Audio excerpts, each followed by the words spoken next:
ಕೋಮು ಸೌಹಾರ್ದತೆ ಹಾಗೂ ಶಾಂತಿ ಸೌಹಾರ್ದಕ್ಕೆ ಹೆಸರುವಾಸಿಯಾಗಿದ್ದು, ಪ್ರತಿ ವರ್ಷದಂತೆ ಈ ವರ್ಷವೂ ಸಹ ಶ್ರೀ ಗೌರಿ ಗಣೇಶ ಚತುರ್ಥಿ ಹಬ್ಬವನ್ನು ಅರ್ಥಪೂರ್ಣವಾಗಿ ಶಾಂತಿ ಸೌಹಾರ್ದತೆಯುತವಾಗಿ ಆಚರಿಸಲು ಸಾರ್ವಜನಿಕರು ಸಹಕಾರ ನೀಡಬೇಕೆಂದು ಜಿಲ್ಲಾಧಿಕಾರಿ ನಿತೀಶ್ ಕೆ ಅವರು ಕೋರಿದರು.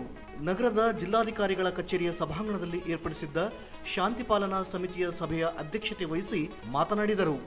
ಯಾವುದೇ ಅಹಿತಕರ ಘಟನೆಗಳಿಗೆ ಅವಕಾಶ ನೀಡದೆ ಸಂಭ್ರಮದಿಂದ ಆಚರಿಸುವಂತೆ ವಿವಿಧ ಸಮಿತಿ ಮತ್ತು ಸಂಘ ಸಂಸ್ಥೆಗಳ ಪ್ರತಿನಿಧಿಗಳಿಗೆ ತಿಳಿಸಿದರು.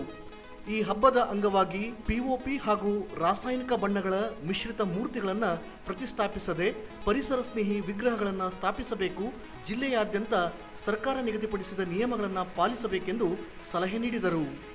ಈ ವೇಳೆ ಜಿಲ್ಲಾ ಪೊಲೀಸ್ ವರಿಷ್ಠಾಧಿಕಾರಿ ಎಂ ಪುಟ್ಟಮಾದಯ್ಯ ಅವರು ಮಾತನಾಡಿ, ಅಗತ್ಯವಿರುವ ಕಡೆ ಸಿಸಿ ಕ್ಯಾಮೆರಾಗಳನ್ನು ಆಯೋಜಕರು ಕಡ್ಡಾಯವಾಗಿ ಅಳವಡಿಸಬೇಕು, ಪರವಾನಗಿಯನ್ನು ಕಡ್ಡಾಯವಾಗಿ ಪಡೆದುಕೊಂಡು ಪ್ರತಿಷ್ಠಾಪಿಸಬೇಕು, ಅಲ್ಲದೆ ಸರ್ಕಾರ ನಿಗದಿಪಡಿಸಿದ ನಿಯಮಗಳನ್ನು ಪಾಲಿಸಬೇಕೆಂದು ಸೂಚನೆ ನೀಡಿದರು.